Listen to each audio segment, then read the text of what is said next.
during the Trump campaign, who was targeted, who did the targeting, how the media advanced a phony narrative throughout, and where the Mueller investigation goes from here. And along the way, we're going to speak with people who have intimate knowledge of the FISA court, including a lawmaker who has read the documents not even made public yet.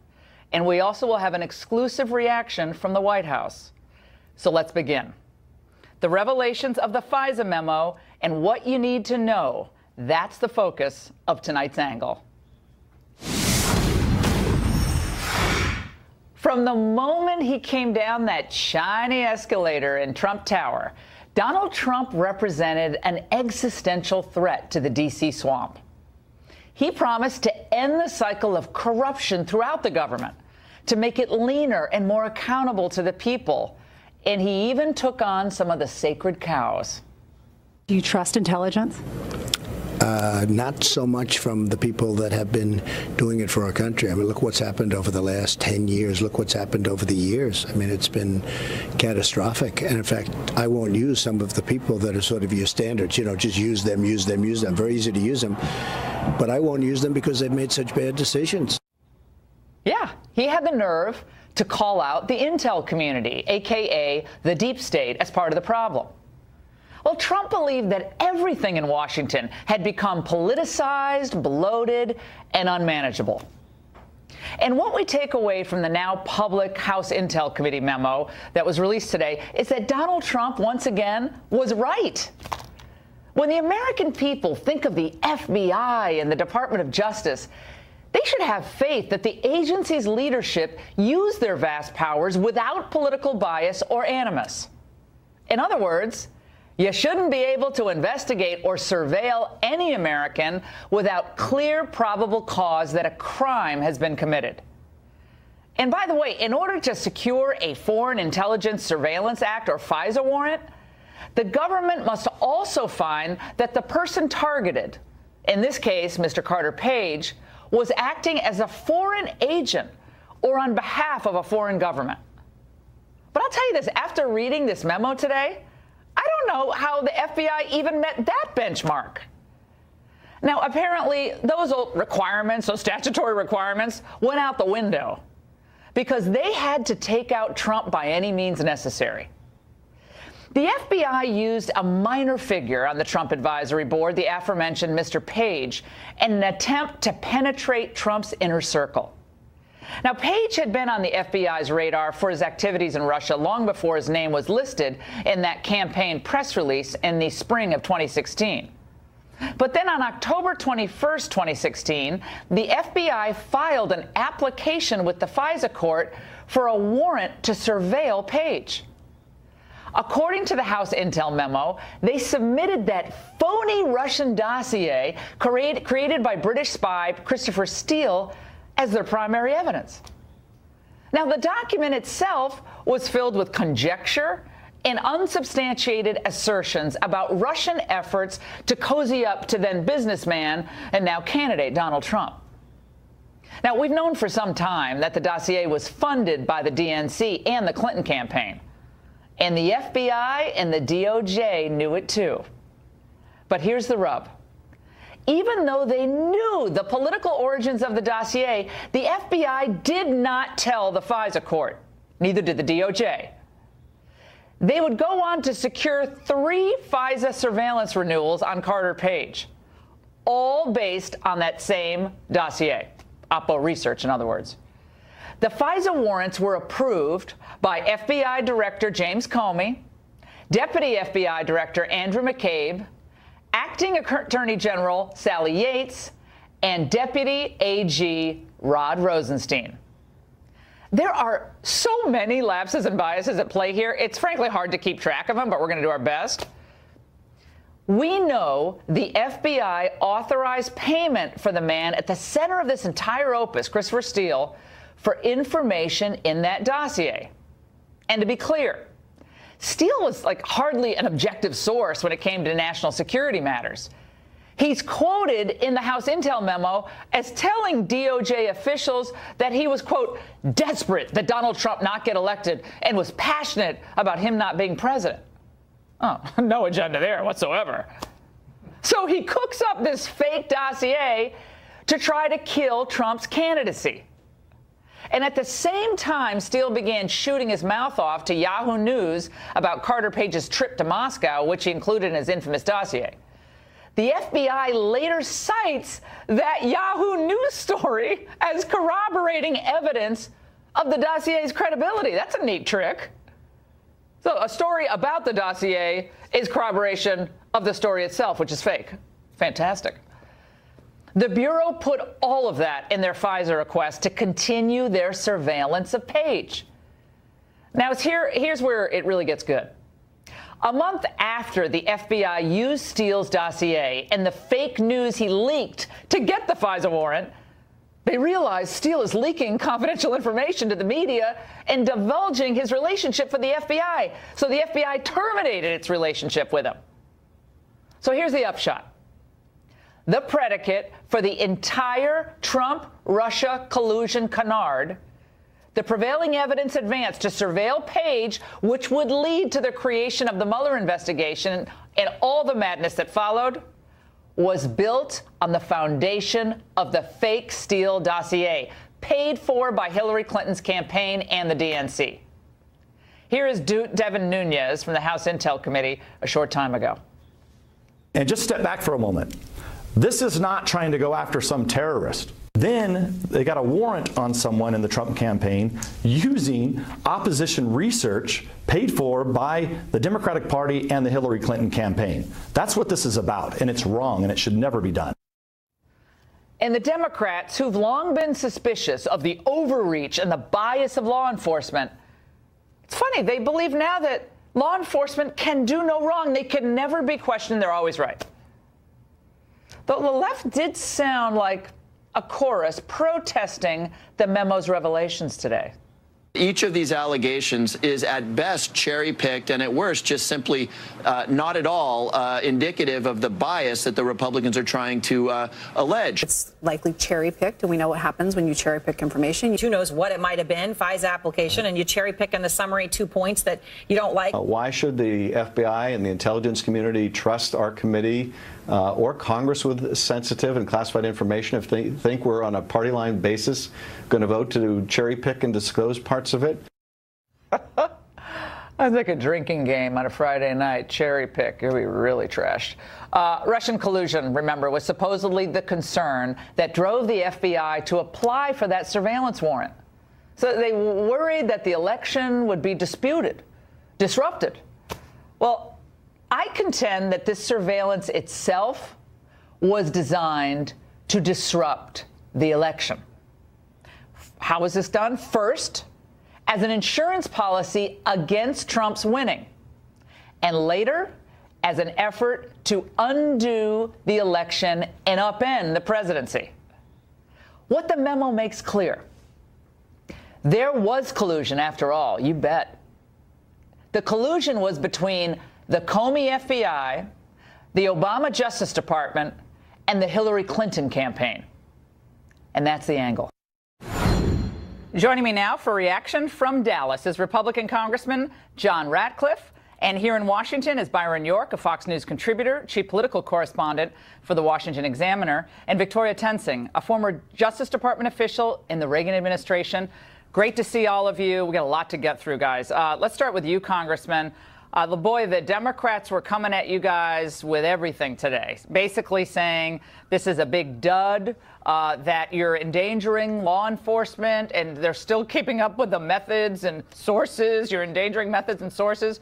What's your reaction to the cavalcade of criticism that poured all over the airwaves today? Well, Laura, good to be with you. I have to laugh that the comments coming from Adam Schiff about protecting classified information. The irony of that is not lost on a lot of folks in Washington who are convinced that he's a graduate of the Edward Snowden School of Keeping Secrets. I understand why the Democrats would be upset with what they read in that memo today, but it doesn't change the outcome of what's in there. And as you know, Laura, I'm one of the few people that have seen the underlying source documents. And having had that opportunity to review those, I feel like they are very consistent with the memo that the public was able to see today that was drafted by the majority members of the House Intelligence Committee. All right, I want to play for everybody the question posed to Devin Nunes tonight by Brett Baer about that issue of the underlying applications. Let's watch. Did you read the actual FISA applications? No, I didn't. The agreement we made with the Department of Justice was to create a reading room and allow one member and two investigators to go over and review the documents. I thought the best person on our committee would be the chairman of the Oversight Committee, Trey Gowdy, who has a long career as a federal prosecutor, to go and do this. In other words, Vicki, he was going off half-cocked. The Democrats are saying he's going off half. He didn't read the thing, and he's pushing this memo. I guess that's where the Democrats but that's are what going. he was just following the rules that the Justice Department mandated in order to give them the documents. Those are always negotiated. What bothers you most about what you've seen today with this memo? Oh, there's so many things. But the first thing is that McCabe said that they would not have sought, they would not have even gone to the FISA court unless they had that dossier. That just is really scary. And then the bootstrapping, of course. The dossier was used to put in a story, to plant a story with Michael Isikoff.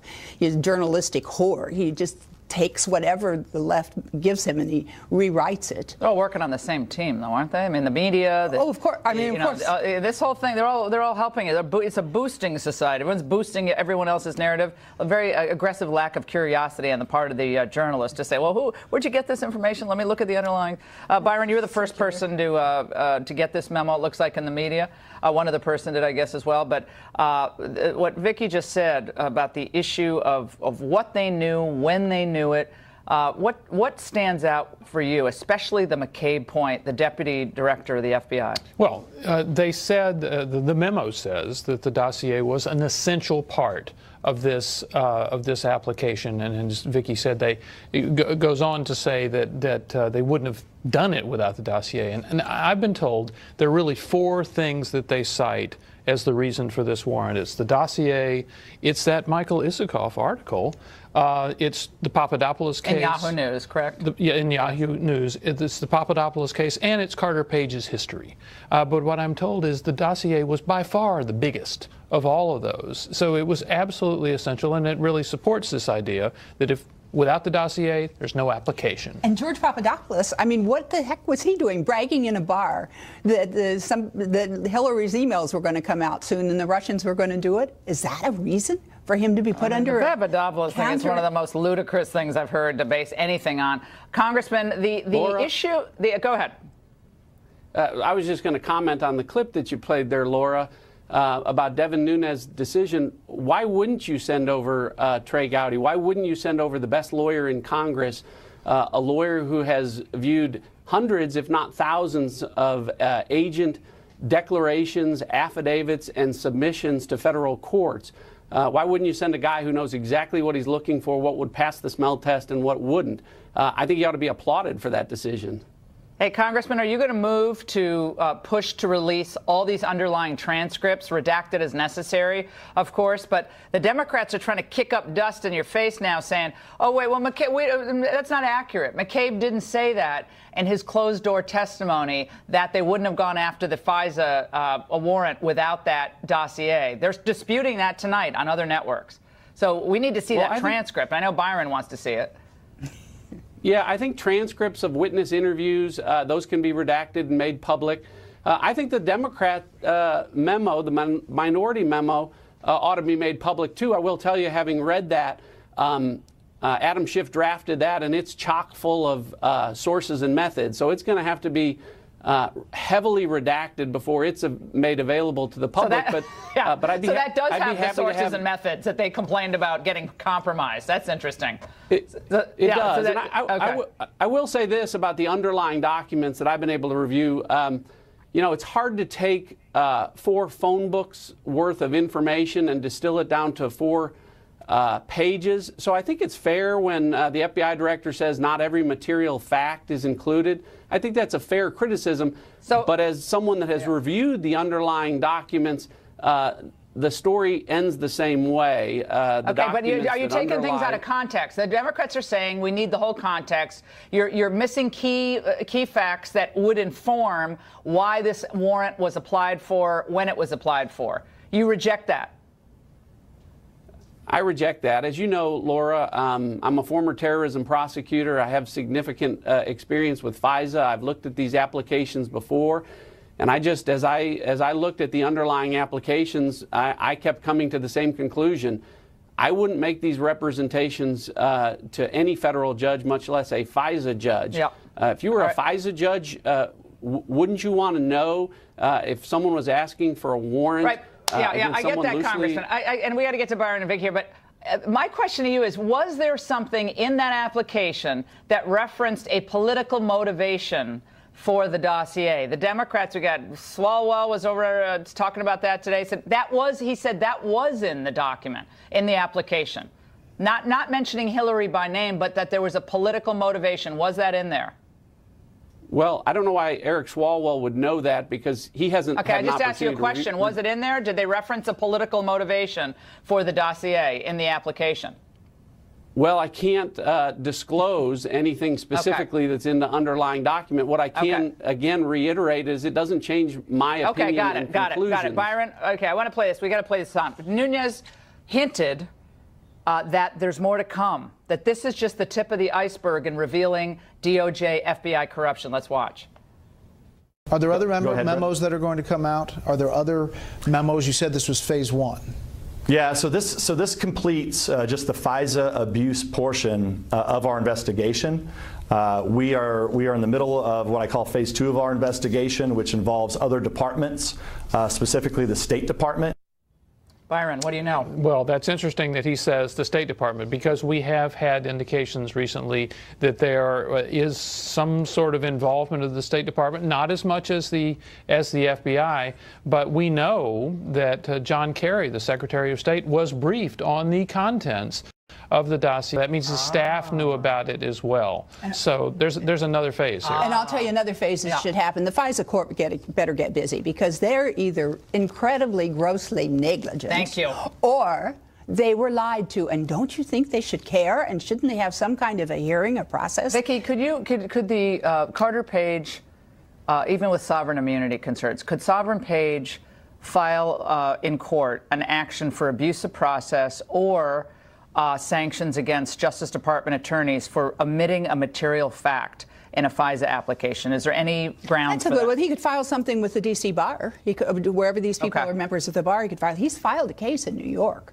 He did it pro se, so it's not, but he has a darn good case. Comey's former chief of staff, Chuck Rosenberg, was all over television today, and he said, look, if they really had concerns about this, if the Trump people or the Republicans were worried about this, they could have gone to the Inspector General and voiced their concerns. And he said they could have gone to the Privacy and Civil Liberties Oversight Board, and they could go to the FBI. That's what he said today. Comey's mouthpiece was all over MSNBC. Look, I think that just ignores the political urgency of all this, because there will be an Inspector General investigation of the handling of this, and it's going to come out in 2020 or 21 or something like that. So it'll be too late, you're saying. The damage will have been done. Well, there are people who want to remove the president from office based on this case, so we have to know what the evidence is.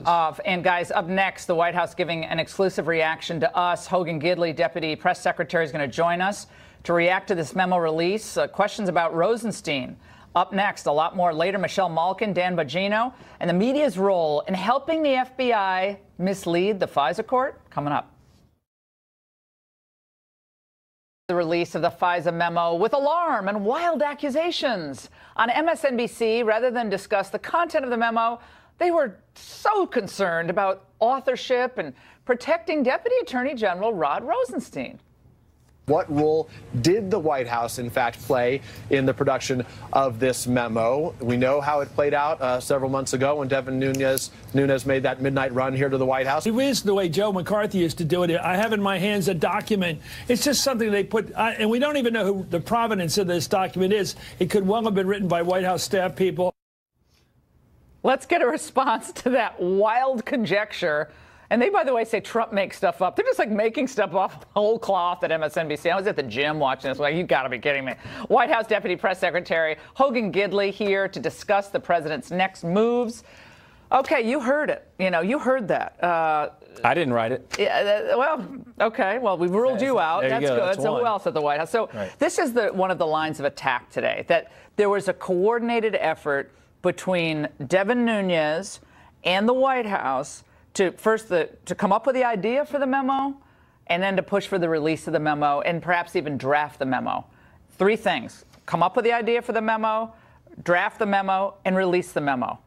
What can you say to us tonight? Did the White House coordinate on any of those 3 levels? We didn't come up with it. We didn't draft it. We didn't release it. So that's 3 no's, I can tell you unequivocally. That's absolutely ridiculous. And it just seems that that's kind of a diversion of some kind, because this is very clear that the memo raises serious concerns about the integrity of the decisions made at the highest levels of both the Department of Justice and the FBI. And Laura, when you can take and use the most invasive surveillance techniques on American citizens, that should be serious concern to most people. Where are all the civil libertarians today in the Democrat Party? I mean, apparently they don't care at all about the Fourth Amendment anymore. But they used to care about unlawful search and seizure, which, I guess Carter Page could make the argument that this was done unlawfully, not according to the statute.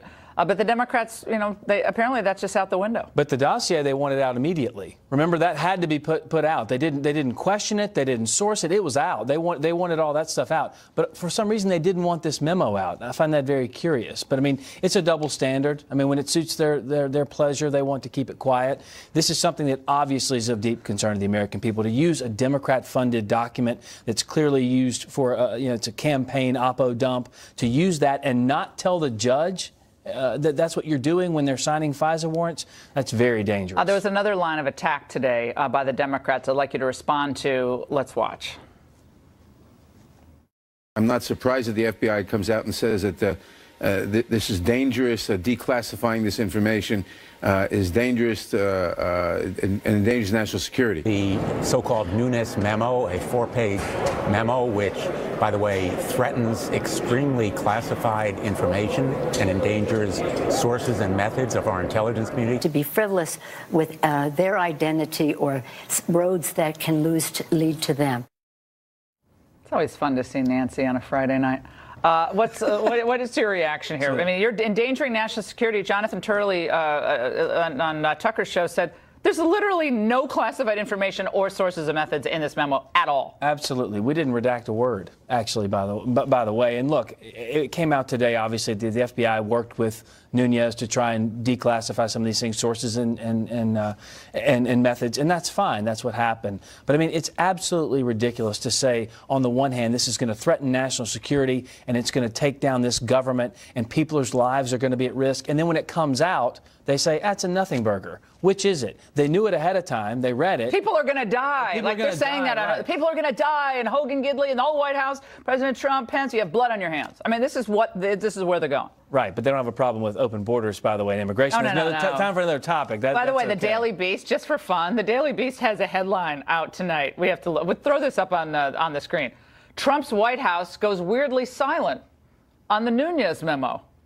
Wait a second. You're here with us, and I think Mercedes has been out there. Sure. Is my mic not working? Yeah, what are they talking about? They're weirdly silent. I don't know. That's crazy. And by the way, John McCain has tweeted out a reaction to this. He's not happy at all.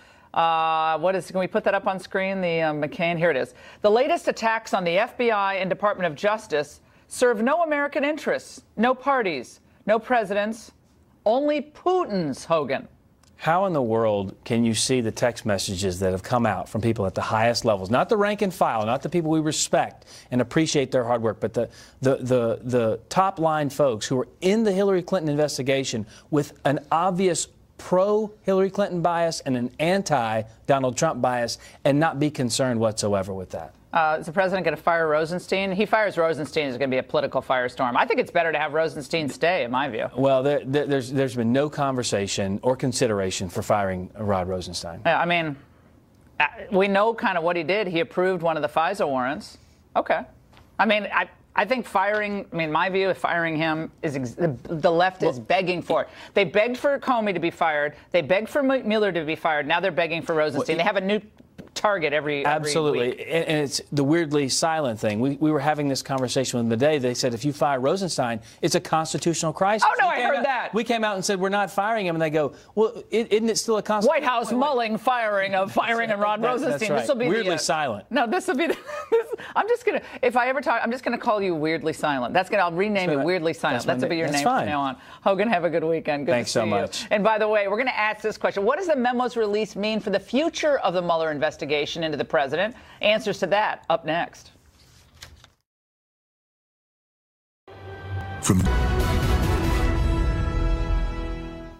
The big question now for President Trump and the country is whether the revelations in that FISA memo are reason enough to end Robert Mueller's Russia investigation. Let's ask former FBI spokesperson John Ingraham in Minneapolis, and with me here in Washington, David Rifkin, an attorney who served in both the Reagan and Bush 41 administrations. David, I want to start with you. Should this Mueller investigation be ended with what you know now? I would not say it should be ended, but it certainly is troubling. And if further investigation reveals that there are additional misconduct that led to the Mueller investigation. Well, this memo says that the FISA warrants were applied for with the essential element in those warrants being the dossier. They admitted a material fact to the FISA judge, namely that the dossier was an Oppo research document from Trump's opponent. Which they did not tell the FISA court. Right, but I'm curious about why you say this is just one, if they find out more. I mean, what else could there, I guess there could be more, but isn't that enough? I mean, if you are essentially lying to a federal judge in the middle of a political campaign 2 weeks before an election, and doesn't that show a motivation that's not exactly pure as a driven snow? No, but of course, it's very troubling. It should be investigated. Troubling? But Mueller himself or his staff are not directly involved in this. I would rather focus on what. Yeah, but it was started, David, because. No, I understand the fruit of a poisonous tree. But look, even if there is no Mueller investigation, what happened here is enormously troubling. It's a serious misconduct by the FBI and DOJ. Let's get to the bottom of it. Let's prosecute the people involved. I would rather focus on the merits of a case versus talking about, at this stage, what are its implications. John, I think the FBI today, if I were a veteran of the FBI, I wouldn't be mad at the Trump people or Nunes. I'd be mad at the leadership of the FBI who allowed the agency to be politicized and, frankly, used in many ways by people who had an agenda against this candidate, Trump, and then after the election, President Trump. I think the FBI agents were used, and the upper echelon on the FBI made huge judgments of error at the very least. I think there's many people today inside and outside the FBI that feel exactly the same way. First and foremost, there is no reason an investigation of this magnitude should be run out of FBI headquarters. The Washington field office has 1,000 agents, teams of people that do this sort of thing. This is a problem of management to have let the executive leaders allow this to occur. That's one of the things Director Wray needs to address and address immediately. Well, I still am trying to figure out why Director Wray was saying there's a grave concern about releasing this memo. The memo has nothing classified in it. There are no sources, no methods, no compromised foreign agents' names, none of that. Like all of that. Why were they putting out, including Wray, why were they putting out these false justifications for keeping that memo secret? That, to me, is very concerning. And I have no reason to not like Christopher Wray. I'm sure he's a wonderful person, but why are you saying it's going to be grave damage? People doing the grave damage to the FBI or the FBI leadership. Simple answer, because it looks bad for the FBI. It's pure self-protection, which dovetails with the fact that it took over a year to turn this over and required a threat of a contempt. Explain what you're saying. To slow it down. It took a year for the congressional committees to get this information. Oh, from the FBI. It's like pulling teeth. It took a threat of contempt. It's pulling teeth. It's nothing to do with classified information. It has to do with the fact this is a serious misconduct that makes FBI look bad. What should happen now that serious investigation? Well, let me just flag one thing. Yeah. It's not just what was in this application. The timing is very, very timing suspicious of the application. 2 weeks October before 21st. the election, right? Why not do it months earlier? Why not do it after the elections? There's a DOJ policy that's reflected in the 2012 memo by Eric Holder, then the Attorney General, which says you don't investigate, absent exceptional circumstances, political campaigns because of a danger it would leak and interfere with the electoral process. Why did he write that memo? Is that because during the Benghazi stuff? Or was that Benghazi? Well, let's assume that he wrote it because he believed that this was the right thing to do. But yes, it was during the 2012 elections. You don't do this unless it's absolutely essential. So the real question is not only why did you withhold information from a court, why did you do it on October 21, 2016, 2 weeks before the elections? What was the urgency? John, what happens to the leadership of the FBI now, given what we learned today in this memo? And we're hearing that there's more to come. This is just the tip of the iceberg as to what we're going to learn. And I can't wait to see what it is. But what should happen, John? Well, I see it happening already with Director Wray. There's movements being made, somewhat glacially, but changes are happening at headquarters. You saw Mr. McCabe leave just earlier this week, and in his place is now a deputy director that's very highly regarded throughout the rank and file of the FBI. You're also starting to see other movements with executive leaders in the FBI.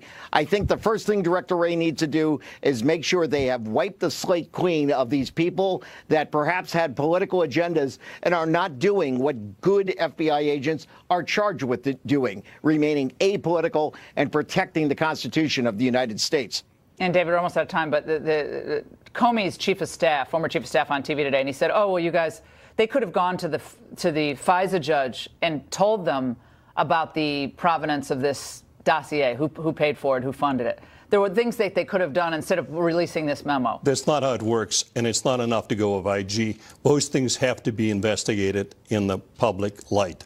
Doing it privately is not how we deal with serious misconduct by the government. That's not what happened with 9/11. That's not, by the way, what the Senate side did with Dianne Feinstein, accusations of CIA torture, et cetera, et cetera. It has to be done in the public eye. Gentlemen, fantastic segment. And by the way, we're going to examine the details in the memo that showed the role the media played in stoking the Trump-Russia narrative. We're going to name names. Stay there. The leaks. And the leaks. Yeah, exactly. You know, I was thinking about it. One of the most damning revelations in that memo was the media's role in lending credibility to that unverified, phony Russian dossier, the one that led to the FBI spying on a Trump campaign advisor, an American citizen. DOJ officials used a Yahoo News story as independent evidence to support the dossier, even though that story was fed to reporter Michael Isikoff by the dossier's author, Christopher Steele. I'm telling you, that blows my mind. Let's examine this circular reporting with conservative columnist and my friend, extraordinary person, Michelle Malkin in New York, and former Secret Service agent and friend, Dan Bongino in Palm City, Florida. You all should be here. We all should be hanging out together tonight. Great to see you both. Let's start with you, Michelle. I think that is just so wild. Now, Yahoo News, apparently if Yahoo News writes a story about you or me, Michelle, they can just go get a FISA warrant on us and cite it in an attachment to a document. Yeah, it is stunning, and it's not just circular, self-referential treatment that we're getting here. I mean, it's so dizzying. I need Dramamine when I think about how this collusion and how this manufacturing of so-called evidence is being used. And it does raise this very important question about how many other FISA warrants were obtained in this corrupted manner. Yeah, well, at least 3 others in this case, but I think you're right, Michelle. And Dan, I want you to chime in on this. My question is, how many other people have been surveilled on a phony basis or with inadequate evidence to show that that target is a foreign agent or a mouthpiece for a foreign government? I mean, if they're able to do this to Carter Page 2 weeks before an election, I really ask, who else are they surveilling? What other Americans are having their Fourth Amendment rights compromised? Go ahead. Yeah, it's a fair question. I mean, you know, it's interesting. The war against the Bill of Rights continues. First it was the Second Amendment. Now it's against the Fourth Amendment by the media. You know, the police state, elements of it at least, Laura, are already here. And you can thank in part the American media and the Democrats. Listen, we know one thing about this, okay? We know the procedure. That's not open for dispute, not open for politics.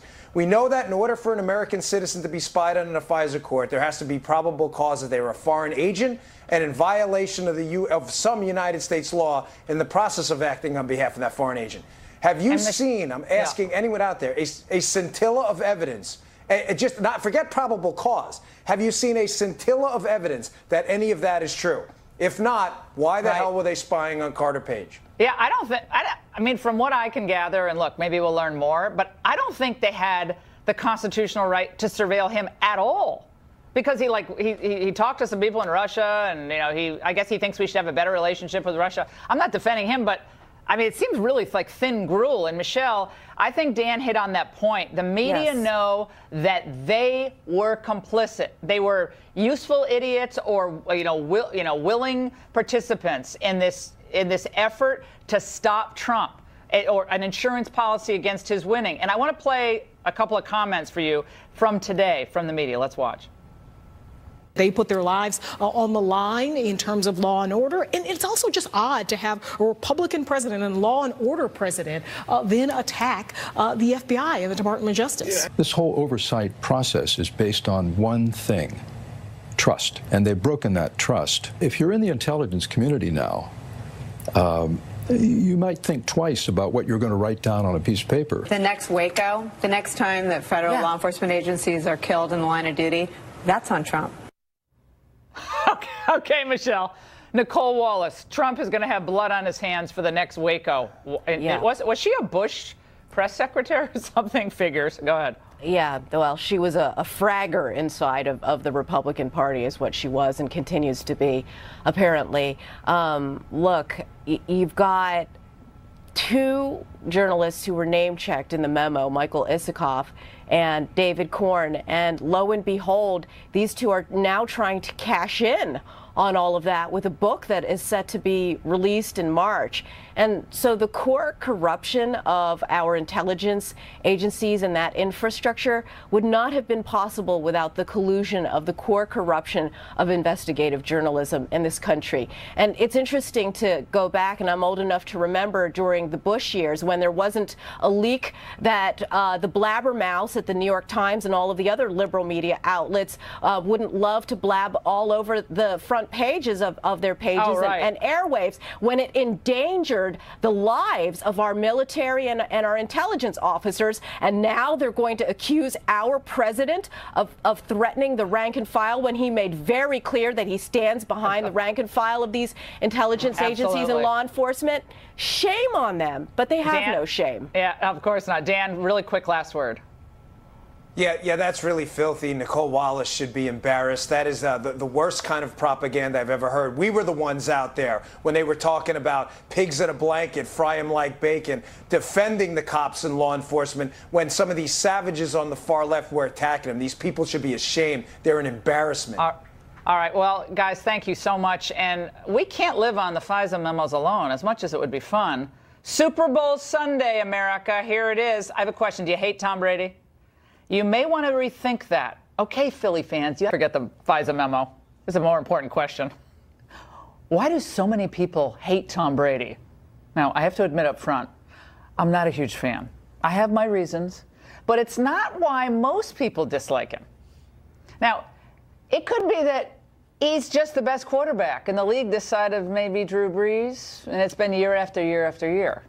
Okay, he's good looking. He's married to a supermodel. He's a family man. Okay, yeah, he blew off his first baby mama, but now he's a family man. And the media are now, get this, hammering him for affectionately kissing his son. He obviously loves his kids. Get over yourselves. Look, many people don't like Tom Brady for the same reason a lot of people, mostly on the left, don't like Trump. Because he wins. Now, Brady's beaten everybody's favorite teams. And he's not exactly humble in every victory. Due to an incredible work ethic and a devotion to football that's kind of a religion, he's continued to win. So if you're going to compete against me, you better be willing to give up your life. Well, that's good. Because I'm giving up mine. Deflategate aside, as we watch the Super Bowl this weekend, we should try to hate Tom Brady a little bit less. I know the game would be more dramatic if the Eagles were playing a less predictable team and a less reliable quarterback. And I know it's hard to see Brady positioned to win his seventh, is it his seventh or sixth national championship? Oh. But while some of us would embrace a guy like Colin Kaepernick, a mediocre player on his knees, angry, bitter, protesting America, there is Tom Brady working hard every day to achieve excellence and win. Not a bad thing for our kids to aspire to. A lot more to get to. Stay with us.